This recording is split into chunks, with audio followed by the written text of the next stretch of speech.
वक्रतुंड महाकाय सूर्यकोटि संप्रभः निर्विघ्नं कुरु मे देव सर्वकार्येषु सर्वदा।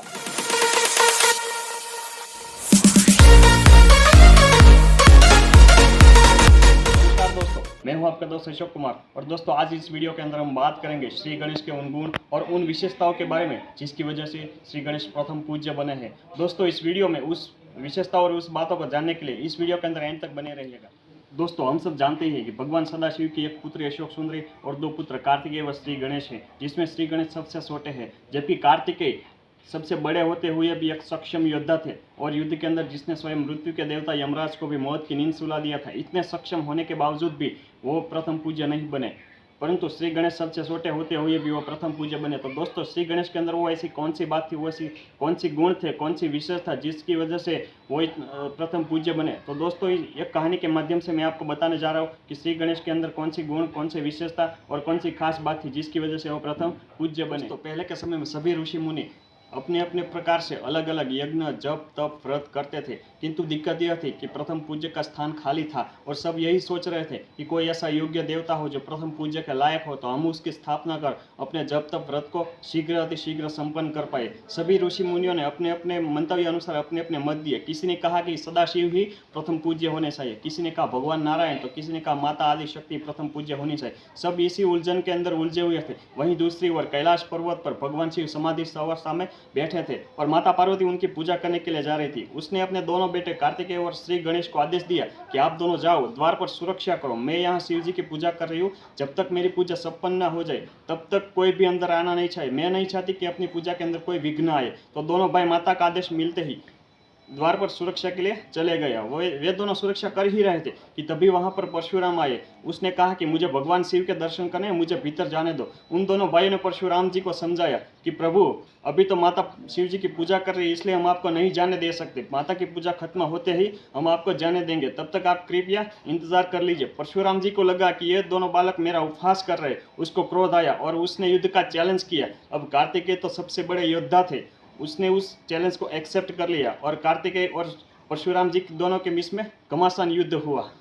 परशुराम जी ने अपने परशु से प्रहार किया। कार्तिकेय तो किसी भी तरह उस प्रहार से बच निकले, किंतु वो परशु जाकर लगा श्री गणेश का एक दांत टूट गया और उसके मुख से चीख निकल गई। उसकी चीख को सुनकर माता पार्वती वहां दौड़ी चले। उसने देखा कि श्री गणेश का एक दांत टूटा हुआ है। वो सारी की सारी परिस्थिति के बारे में जानती। उससे पहले ब्रह्मा, विष्णु, महेश सभी देवी देवता वहां पर उपस्थित हो गए और माता पार्वती ने भगवान महादेव से कहा कि प्रभु परशुराम जी को दंड दीजिए। जब माता पार्वती ने ऐसा भगवान शिव से कहा तब गणेश शांत स्वर से, बिल्कुल शांत स्वर से माता से कहने लगे कि माता परशुराम तो एक संत है, उसको दंड नहीं दिया जाना चाहिए। उसने जो भी किया है वो सब भूलवश हुआ है, उसने जानबूझकर नहीं किया है। वे तो एक संत है, सरल संत है, इसलिए उसको क्षमा कर देना चाहिए। श्री गणेश का यह शांत स्वभाव देखकर नारायण ने महादेव से कहा कि प्रभु आप श्री गणेश को प्रथम पूज्य के रूप में घोषित करें, क्योंकि वो इस पद के लिए सर्वथा उचित व योग्य है।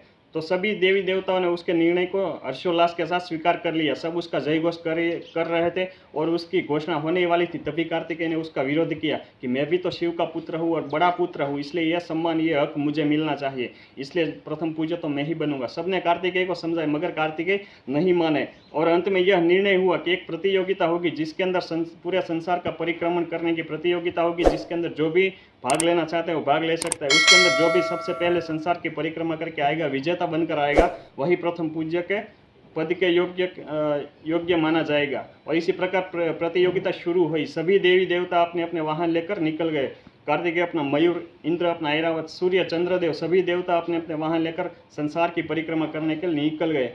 वहीं दूसरी ओर श्री गणेश अपने वाहन, अपने मूषक पर बैठकर माता पार्वती और भगवान शिव की परिक्रमा करने लगे। सबने उससे पूछा कि आप संसार की परिक्रमा करने के लिए नहीं जाओगे? तभी श्री गणेश ने कहा कि मेरा संसार मेरे माता पिता है और मैं तो सिर्फ उसी की ही परिक्रमा करूंगा। जब सारे देवी देवता संसार की परिक्रमा करके आ गए तब श्री गणेश कई बार अपने माता पिता की परिक्रमा कर चुके थे और सबको समझ में आ गया कि श्री गणेश ही है जो सबसे समझदार है, सबसे बुद्धिमान है और शुभता का प्रतीक है। और सबने श्री गणेश का प्रथम पूज्य के रूप में स्वागत किया और इस निर्णय को हर्षोल्लास स्वीकार कर श्री गणेश का जय घोष किया।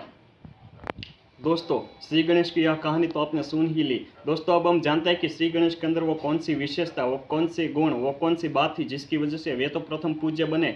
लेकिन यदि उन गुणों को हम अपने जीवन में लागू करते हैं तो दोस्तों हमें भी वो सबके चहीते बना देती है और सब समाज के अंदर हमें मान सम्मान। सबसे पहला श्री गणेश का यह गुण था कि उसके कान। दोस्तों आपने तस्वीर में और श्री गणेश की मूर्ति के अंदर देखा होगा कि श्री गणेश के कान बहुत बड़े हैं। दोस्तों यह कान के निर्देश से श्री गणेश हमें क्या संकेत दे रहे हैं? वो हमें यह संकेत दे रहा है कि हमें अपने कान को बड़े रखने चाहिए, यानी कि अपनी श्रवण शक्ति को, अपने सुनने की शक्ति को ज़्यादा रखना चाहिए। हमें कम बोलना चाहिए लेकिन ज़्यादा सुनना चाहिए। ये नहीं कह रहा कि बोलना ही नहीं चाहिए, बोलना चाहिए मगर जितना ज़रूरी है उतना बोलना चाहिए। फालतू की बकवास नहीं करनी चाहिए और सबको सुनना चाहिए, क्योंकि ईश्वर ने हर इंसान को अलग अलग एक स्किल दी है। हर इंसान के पास अलग अलग स्किल है, हर इंसान के अंदर अच्छी अच्छी आदतें हैं। तो हमें उसके आइडियाज़ को, अच्छी आदत को, उसके ज्ञान को सुनना चाहिए। तब हम भी कुछ जान पाएंगे, कुछ हमें ज्ञान मिलेगा और सबके अनुभव के जो हमें सार मिलेगा उससे हम हमारे जीवन के अंदर ज़्यादा सफलता प्राप्त कर पाएंगे। तो दोस्तों श्री गणेश की यह सबसे पहली विशेषता यह थी कि हमें अपने कान बड़े रखने चाहिए, यानी कि हमें बोलने से ज़्यादा सुनने की शक्ति और क्षमता ज़्यादा रखनी चाहिए। दूसरी जो विशेषता है, जो खासियत है, वो यह है कि उसकी आंखें। दोस्तों आपने देखा होगा कि उसकी आंखें बहुत छोटी है। तो हम उसकी आंखों के द्वारा श्री गणेश हमें क्या संकेत दे रहे हैं? वो हमें यह सिखा रहे हैं कि हमें अपनी दृष्टि को बहुत बारीक रखना चाहिए। हर परिस्थिति को, हर चीज़ को, हर समस्या को हमें बारीक से देखना होगा, गहराई से देखना होगा। जब हम हर समस्या को उसकी गहराई तक जा कर के देखेंगे तब हमें उस समस्या का समाधान बहुत ही जल्दी मिल जाएगा और हमें हमारी दृष्टि को पवित्र और सकारात्मक रखना चाहिए। सबसे बड़ी तीसरी खासियत है उसका पेट। दोस्तों उस श्री गणेश का पेट है, थोड़ा लंबा है, थोड़ा मोटा है, थोड़ा बड़ा है, जिसकी वजह से उसको लंबोदर कहा गया है। जिसका उदर लंबा है उसको लंबोदर कहा गया है। तो दोस्तों श्री गणेश क्या करते हैं? श्री गणेश को सबसे ज़्यादा पसंद है मोदक और लड्डू। वो अपने पेट में डालते रहते हैं, जिसकी वजह से उसका पेट बड़ा है। तो यहाँ पर श्री गणेश हमें यह सिखाते हैं कि हमें अपना पेट को बड़ा रखना चाहिए। बड़ा रखने का मतलब है कि हमें कुछ भोजन करके बड़ा करने की ज़रूरत नहीं है, बल्कि वो हमें यह सिखाते हैं कि हमारे जो भी दुख, दर्द, परेशानी और समस्या है उसको हमें किसी को नहीं बताना चाहिए, सबको अपने भीतर समा लेना चाहिए। दोस्तों मान लीजिए हमने अपनी समस्या और दिक्कत परेशानी को दूसरों के साथ शेयर किया तो उसका समाधान तो होगा ही नहीं, बल्कि वो ज़्यादा हमारी हंसी उड़ाएगा और ज़्यादा हम कमज़ोर पड़ते जाएंगे। इसलिए हमें हमारी हर समस्या को, हर दुख दर्द को अपने भीतर समा लेना चाहिए। तो दोस्तों श्री गणेश अपने पेट के द्वारा हमें यही सिखाते हैं। श्री गणेश की अगली विशेषता है उसका वाहन। दोस्तों आपने देखा होगा कि जब परिक्रमा शुरू हुई तो सभी देवी देवता अपने अपने वाहन लेकर संसार की परिक्रमा करने लगे। वहीं श्री गणेश अपना वाहन मूषक, चूहा को लेकर अपने माता पिता की परिक्रमा करने लगे। फिर भी वो प्रथम पूज्य बने, फिर भी वो विजेता बने। क्यों? क्योंकि दोस्तों उसका वाहन था चूहा। अब चूहे की खासियत है दोस्तों, चूहा धीरा चलता है मगर लगातार चलता है। दोस्तों आपने देखा होगा कि कई बार जो चूहा होता है वो किसी न किसी चीज़ को काटते रहता है और यह माना गया है कि चूहा यदि 2-3 दिन काटना बंद कर दे तो उसके दांत बहुत बढ़ जाते हैं और उसका मुंह भी नहीं खुलता। तो चूहा जो है वो हमेशा एक्टिव रहने की संकेत देता है। तो दोस्तों चूहा धीरे चलता है मगर लगातार चलता है। तो दोस्तों श्री गणेश अपने वाहन चूहा की मदद से हमें यही सिखाते हैं कि यदि हम धीरा, हमारी कार्य करने की क्षमता बहुत कम है, धीरे है, तो कोई दिक्कत नहीं, मगर हमें लगातार कार्य करते रहना चाहिए, तभी हमें सफलता मिल सकती है। दोस्तों यदि आप उड़ नहीं सकते तो आप दौड़िए, दौड़ नहीं सकते तो चलिए। दोस्तों जो भी कर रहे वो लगातार करते रहे, यकीन मानिए दोस्तों सफलता आपके ही गले में वरमाला डालेगी। गणेश की अगली जो विशेषता है, उसका अगला जो गुण है उसका शांत स्वभाव। दोस्तों जब परशुराम ने श्री गणेश पर प्रहार किया अपने परशु से तो उसका दांत तोड़ दिया। माता पार्वती ने जब शिव जी से कहा कि आप परशुराम को दंड दीजिए, तब श्री गणेश शांत स्वभाव से बोलते हैं कि माता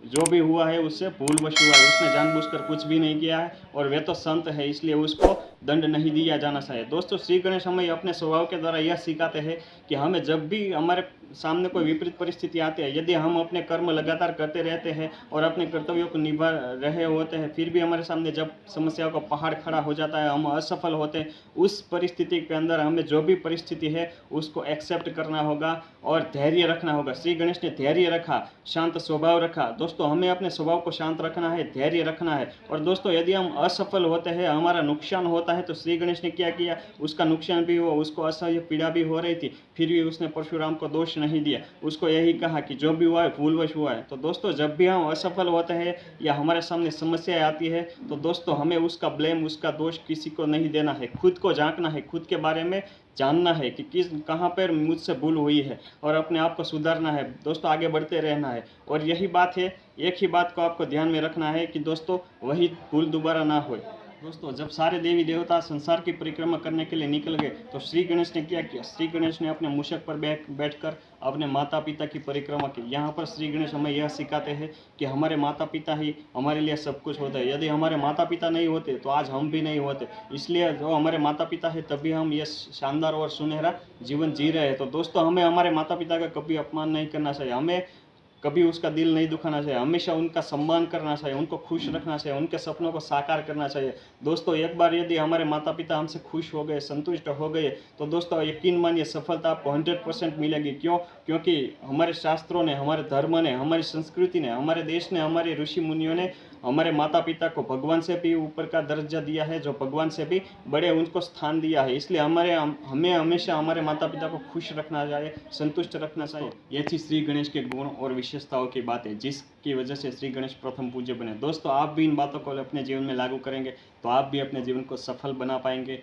एक सक्षम व्यक्तित्व का निर्माण कर पाएंगे। दोस्तों आज के वीडियो में बस इतना ही। दोस्तों ये मेरा पहला वीडियो है, जिसके अंदर कोई गलती हुई हो तो मुझे क्षमा कर देना, और ये मेरे YouTube चैनल को सपोर्ट करते रहना। हम आगे से अपना बेस्ट देने की कोशिश करेंगे।